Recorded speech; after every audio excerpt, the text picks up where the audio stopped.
Hi, everybody. Welcome to NewsNite for Friday, May 11th. Great to have you with us this week. This week, we're talking about the end of the line for more than 200 employees of the Akron Public Schools, including 139 teachers. So what's next?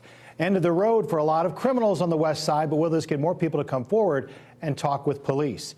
And is it the end of the issue in Cuyahoga Falls after the final vote on whether same-sex couples should get the same rate at the natatorium? Those stories and more next on NewsNite.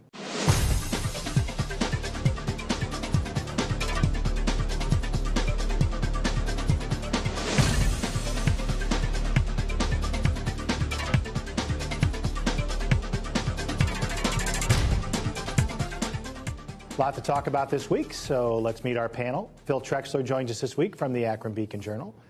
Great to see Stephanie Warsmith this week, also from the Akron Beacon Journal. And always great to have freelance contributor and journalist Jody Miller here with us this week. We knew the Akron Public Schools were looking at major cuts. The levy failed in November, and they're getting less money from the state. But this looks like the biggest cuts they've ever had, 140 teachers to go with 3 schools we already knew that they were going to close. But we're also looking at cuts to music and cuts to foreign language and cuts to middle school athletics are gone. Initial reactions, guys? Decimating. Decimating for the district, for the students, for the parents, for the employees. It was very interesting this week because I had an opportunity to talk to Jason Haas, president of the school board. And his perspective was something that I really hadn't thought about initially, and that was, in today's world, your job as an educator is, in fact, to educate the students and the workforce for the future. So the problem here is that we've got to look at the long haul here and what this is going to do to kids as they go through school and graduate. Are we preparing our children and our students to be the workforce of tomorrow?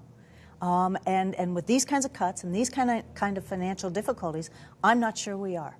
But what's the answer? Well, the fact that these cuts are going to happen regardless of whether the levy passes or fails in November, I just think it puts the district in a really interesting position. You know, does that help the fact that they can, point to this and say, look, we're not just going to the taxpayers and asking them for money. We are making cuts on our own. Or does that hurt the fact that, they're closing schools, they're cutting teachers, they're cutting programs that are popular, and yet we're asking you for more money?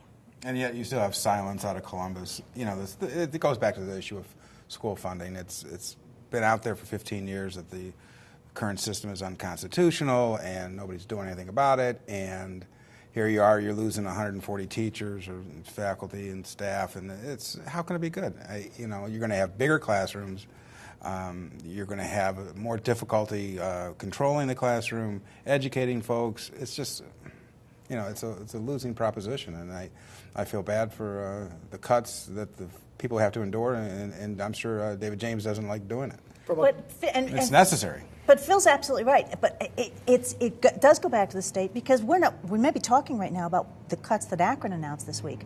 But there are school districts around this region, in this county, and throughout the state that are dealing with the same kind of thing. Mm-hmm. It's continual, where they don't get the kind of funding that the Supreme Court said years ago that those districts need to adequately and efficiently educate our populace.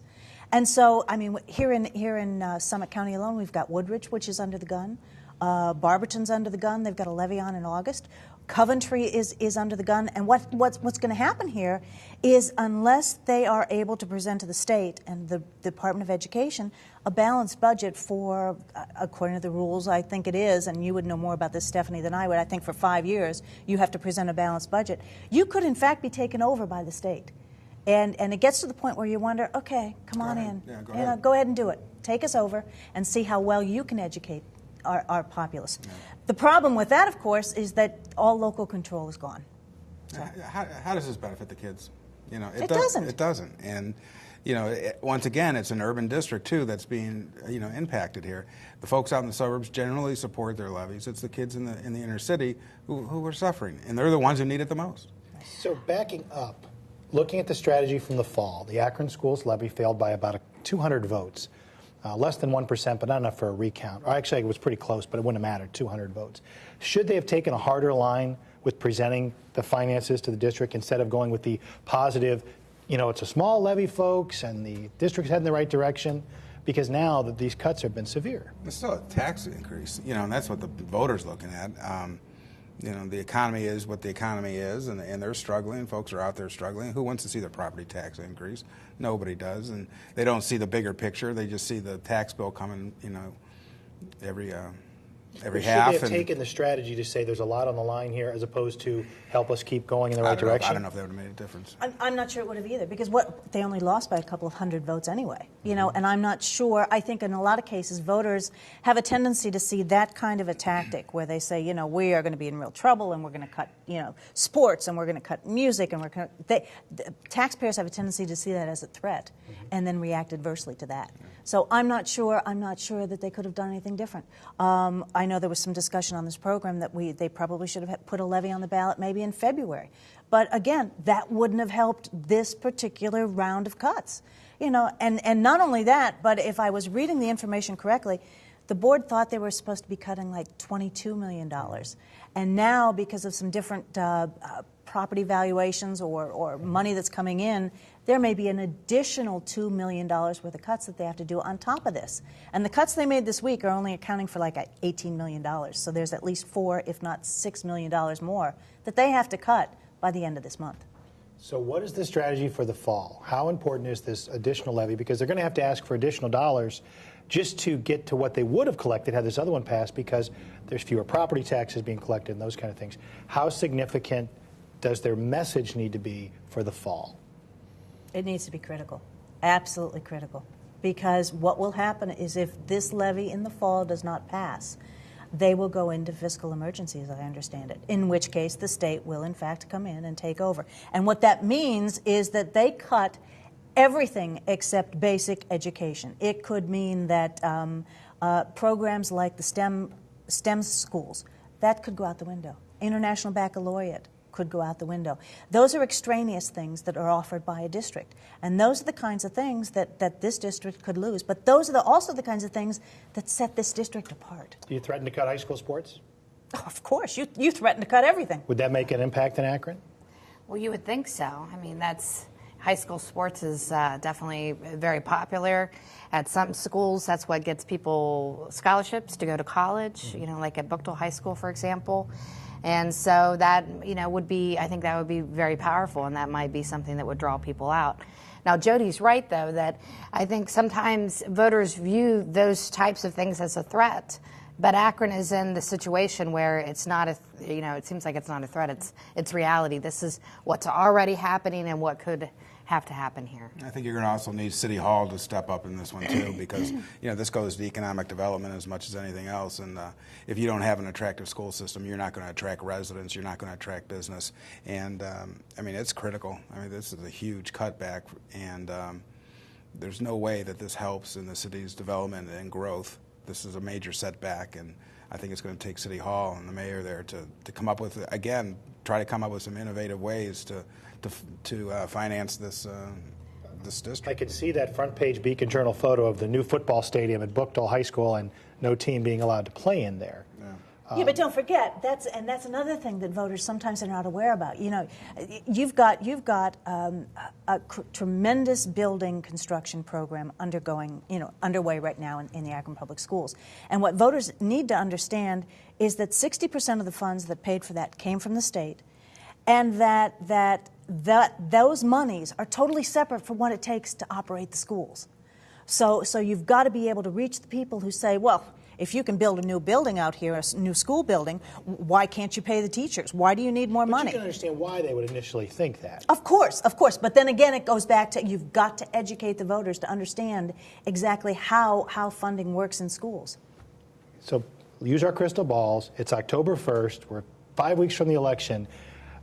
Are the schools going to be able to get the message out in the way that they need to, considering what Ohio is going to be like at that moment in the election cycle?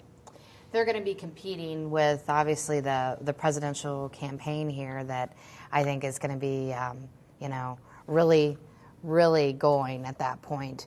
And so, it'll be interesting to see, which side gets more people out, and how are those people going to vote in Akron on the levy? And that's going to be the big question here, But I think that people who are supportive of the schools, teachers, parents, are really going to need to be working at the grassroots to make sure that the supporters are among the many people. I mean, this is the election that the most people vote in. It's going to take a lot of collaboration too, not only City Hall, but also the teachers union. I think the unions need to step up and share in this fight. It's it's their jobs that are at stake as well in their classrooms that they have to be in every day. So I think the union, as well as City Hall, as well as the school district and the grassroots folks need to step up and help out. But I think Phil touched on a really important issue here in terms of collaboration, and when he talked about the city being involved. And I would, this county, we're very fortunate because there have been an awful lot of very creative programs that have come out of the people in this county. And I would love to see the county get together and do something for schools. If it's an earned income tax that schools could use and rely on, or if it's an additional sales tax that could be distributed throughout the county for the different schools. There's got to be some kind of movement that helps districts, and it can't just be the district itself and the administrators and the teachers and the parents who go out and try to raise the funds for a levy. There's got to be a better way of funding our schools, and it's not getting better, so why not start now? How many years ago was it DeRolf was decided down in Columbus? 15 or 20 at least. He's graduated from college. He's probably out in a career now. Yeah, and everybody has it. And certainly the teachers union has made some concessions, and they have claimed they've been a player here, and hopefully these things will come together. We'll talk about it in addition in further discussions. Next Friday, Board President Jason Haas will be our guest to talk in depth about this very issue right here on NewsNite. For more NewsNite content, including extended discussions, full interviews, and the chance to speak your mind about the issues, join us online at newsnight.net. On the streets, it's a simple rule: no snitching. Local police say they're having a tough time getting people to come forward and talk about the crimes they've witnessed, certainly in certain neighborhoods of Akron. Yet yesterday they announced 3-day sweep leads to a bunch of arrests, but it could have been more. Phil, you were there at the press conference, among others. You heard the police chief, you heard the mayor, you heard others talk about this big sweep of arrests, and yet they're still frustrated with the community. Yeah, they expressed a lot of frustration there yesterday. The mayor came out and said that basically said the African American community needs to step up. They need to start cooperating, helping police bring peace and safety to their neighborhoods. He basically said that the problems that the black folks have endured for 100 years, 50 years, those are in the past. We have a good police department. We need more cooperation. They can't solve crimes by themselves. He said this with a lot of reluctance too, because it's like the first time he's come out and said it, and others have urged him never to say it. At the same time, the police chief, Jim Nice, gets up there and is critical of the local judges, who he said are too soft on some of the defendants they bring in, and that they're finding themselves rearresting. So it was very interesting. There were folks I talked to after, and they were actually cringing a couple times with the comments the mayor made and the police chief made. But in one sense, what the mayor said needed to be said. It's what folks in the black community are saying, that there needs to be a better cooperation. If we want safe neighborhoods, we need to participate in that. The police chief, I don't know. He's a former FBI agent. He's used to harsh sentencing in federal courts. The judges, apparently there was a meeting the other day, Leadership Akron, where Nice challenged some of the judges about their sentencing. And they were, the judges were a little taken aback by his questioning, and didn't reach anybody yesterday for comment. But I understand the judges feel as though, look, you're not bringing us any of these high-level drug dealers. You're bringing mid-level, low-level, and we can't keep putting people in prison. The state legislature is already saying backing away and getting, looking more toward rehab, counseling and treatment instead of prison. So, but it was an interesting press conference. And Stephanie, you've covered West Akron and the Copley Road area. This no snitching thing that they talked about yesterday, is it real? Well, I know Marco Somerville and Phil mentioned in his story about this, and Russ Neal, who represent this area, who are two black leaders in our area, also have said the same thing, that people need to talk. People need to share information with the police. And so it's not just the white leaders, with Plisquelic and the police chief that are saying this. And I thought it was interesting in Phil's story, too, that they were saying that they think that it's not necessarily people being scared of the police, but people being afraid of the repercussions of what talking, could mean to them or mean to their family. They're scared for that reason. So, But one of the thoughts that I had as I was reading it is I know that, there's a police line set up where you can leave anonymous comments, or anonymous tips. So, I think that, they really need the community's help in figuring out who is behind these crimes. And so that's what you're hearing from both black and white leaders in our area. There is this pervasive thought of a disconnect between the police department and the black community. But are they working to fix that? You're talking about overcoming decades of discord between the two. Black people have a far different perspective than the four white people sitting at this table. Talking to some folks, they're pulled over by police and checked out. Marco Somerville has said, he's been pulled over, and because he's black and driving a nice car, no other reason apparently just being profiling. Pulled over. Exactly, and it's profiling, but there's this great, distrust between it. It's going to take a long time to heal those wounds. And Chief Nice mentioned that they had one drug dealer who they caught making a meth lab 3 times so far this year, and each time he's been let out and made another one. Jody, are the judges in a really tough position here? The judges are in a tough position because number one, you've got jails that are crowded, understaffed. Again, like Phil said, there are state guidelines in terms of what you can and cannot do, and I think that they're hopeful that if they let somebody out, that they can get them into a program that will help to ameliorate some of the criminal activity. And that's not working. That's the problem. It isn't working. So maybe Chief Nice is right. Maybe it's a time to send a message that, if you do get picked up, not once, not twice, maybe 3 times, you do have to go to jail, and you do have to serve some time. I'll be curious to see how, in fact, I think it's called the anti-violence unit does, because this is the unit that I think has been very instrumental in this raid that went down, a week ago. And reading the comments that there were officers who went out on the streets and literally went to 250 homes. Yeah. I mean, that sends a message. And I think that the demeanor of the officers going into the homes, talking to people, I think that can be a very positive step, too. Yeah. And look, let's remember, too, they had these kind of sweeps 5 years ago, 4 years ago. This is nothing new. They've done this in the past. Going door to door, they did it, a month after the shooting. Perhaps that should have been done sooner. They did some canvassing, but this massive 250 homes wasn't done. And back to the talk about the fear that blacks have of, not of police necessarily, but of retaliation from those involved. That's real.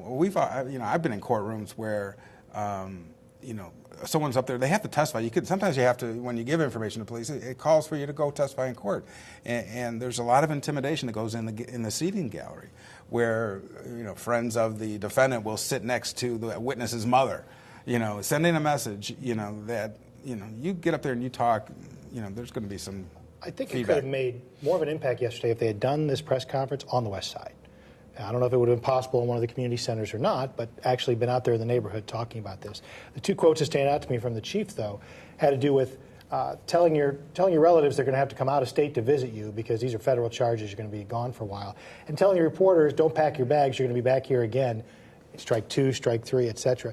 Is this a unique dynamic for a police chief in Akron? Because I haven't heard any of the previous chiefs talk this direct about we're coming for you, like he did yesterday. I have. Even in 2008, they had those gun sweep things and but not from the chief, not necessarily from Gilbride or Gus Hall, who are all effective chiefs, but this proactive demeanor of we're coming to the neighborhoods to kick in your doors. Yeah, if you're a drug dealer. Right, and that's great. I mean, it's talking tough, and look, let's face it, police have been fighting this war on drugs for a long time, and it's not been terrifically successful.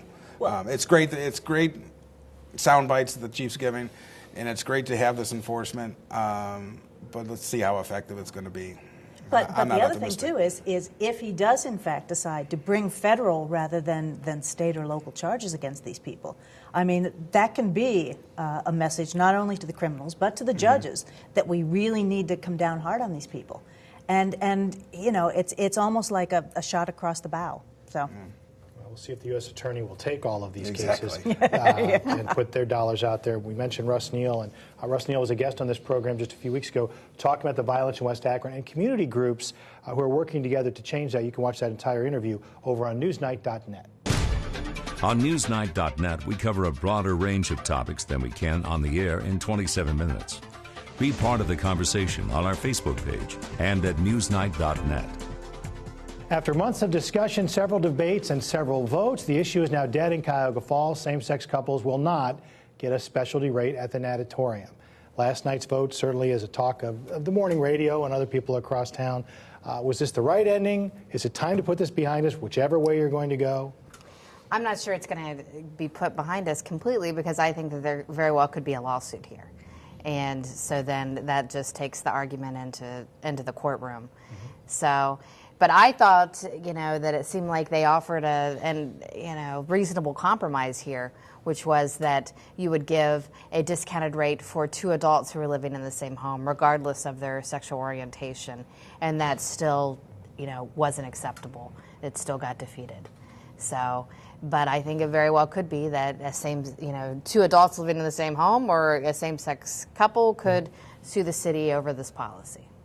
And, that two-adult head of household thing is what everybody else uses. The Akron Zoo uses, other museums use it. They don't label it a, two men, two women, whatever. And, I don't know why the natatorium just doesn't go with that. They talk about potential money revenue losses by doing that. Those are estimates. It's not been proven. Perhaps you'd even attract more people, more memberships if you went with that sort of thing. But this is 2012, folks in Cuyahoga Falls. You're trying to develop your city. You're trying to attract business. How does this help? Well, and I heard Mayor Robart on the radio this morning. He was on WAKR talking about this issue. And with all due respect to the mayor, he talked about this being a social issue, and sometimes it's a social issue that costs money because of the potential for the natatorium to lose money if this, in fact, policy takes effect. And again, with all due respect, this isn't a social issue. This is a human rights issue. And I think Stephanie's right. This could end up in the courts very definitely, because as far as a lot of people see it, it's discrimination. And last time I looked, that was against the law federally, rather than, what the mayor has often said is that we follow the Constitution of Ohio, and in Ohio, we do not recognize same-sex marriage, and as a result, we're just doing what the state says. Well, that's not good enough, I think, anymore. But it's not. They're not trying to. It's not an endorsement of same-sex marriage. No, it's not. It's just it's head of household. It's two adults and. Right. And there are probably families out there that they're not gay, but there's situations. They're living together only for economic reasons. Exactly. So I just don't understand. It's very disingenuous for the city to do this. I question the financial numbers. I don't think that there's this huge financial impact on the city, and it's just unfortunate that this is happening in the falls, and it's shame on them. Mm-hmm. And put this in perspective of the same week that the president goes on record saying that he believes that same-sex couples should be allowed to marry across the country, at a time when North Carolina says you can marry your cousin, but you can't marry your gay cousin. Hey now. So is this a civil rights issue? Is it a religious issue? Or is it a political issue? It's all of them. It's all three of them. But it's no different, Eric, than issues that this country has faced over the course of the last 50 years.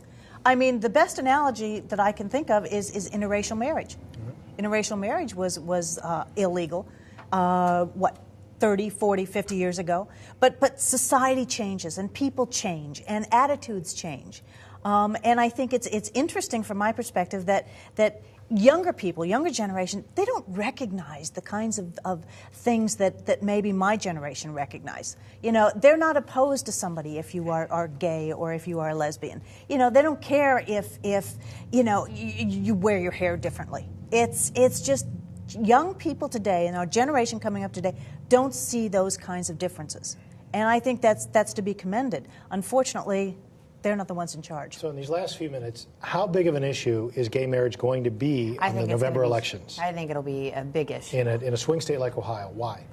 Because you saw when the gay marriage amendment was on the ballot in Ohio, I think it had a huge impact on drawing people out. They really tapped into the evangelical vote to get those people who have those anti-gay marriage beliefs out to vote, and they voted for the Republican candidate. We should say 2004, ironically, and Right. George Bush then defeated John Kerry by a small margin and Right. won the White House based on what happened in Ohio. Right, and immediately after President Obama's announcement, you had Mitt Romney, who is the presumed Republican candidate, saying, "I am, opposed to this," and so, a clear drawing of the lines there. Obama went into this announcement rather reluctantly, as early as just a couple days before. He was still saying, that he was mulling this over, trying to make a decision on where he stood on that, but he came out very firmly and said, I think this is wrong. I think that there shouldn't be any discrimination here, and alluded to what you had mentioned, which is that this is maybe one of the last real civil rights issues. Yeah, and what this announcement does for Obama, it loses some votes. People who support same-sex marriages were already voting for Obama generally, and I think all this did was cost him some votes. I don't think it helped. This is the key issue for some undecided? No, I don't think it's a key issue, but I think it's an issue, and I just don't see the president gaining votes with this announcement. And I disagree. I think he will, because I think it took leadership to stand up and make this kind of a commitment. Those folks weren't going to vote for him anyway. Possibly, but I think it may also bring out more of those people to the polls, and they may in fact stand behind him as a result of this. 2004, when Ohio did vote for George Bush and did enact the same-sex thing. 15 seconds. Okay. Was a different time. It's 8 years later. I think things will be different. And we'll see what happens come November. This issue is going to be on the plate for a while. Jody, Stephanie, Phil, thank you so much. And great to have you with us. You can watch this entire broadcast again over at newsnight.net. Have a great week, everybody. We'll see you right here next Friday for Newsnight. Good night.